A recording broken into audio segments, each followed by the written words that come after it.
નમસ્કાર, શો ટાઈમમાં આપનું સ્વાગત છે। ભાવનગર અમદાવાદ હાઈવે પર આવેલ નારી અને માઢિયા ગામ વચ્ચેથી પોલીસે ₹10,86,000ની કિંમતના વિદેશી દારૂ અને બિયર ભરેલા બોલેરો પિકઅપ વાહન સાથે 2 પરપ્રાંતીય શખ્સની ધરપકડ કરી છે।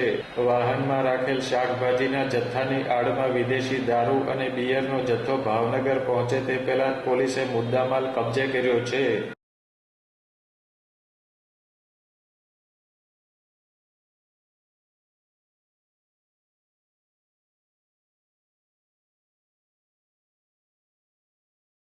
ભાવનગર પોલીસની પેરોલ ફટલો સ્કોડે બાતમીના આધારે નારી અને માઢિયા ગામ વચ્ચે વોચમાં રહી વિદેશી દારૂ અને બિયર ભરેલું વાહન ઝડપી લઈ કુલ ₹14,96,000નો મુદ્દામાલ કબજે કર્યો છે।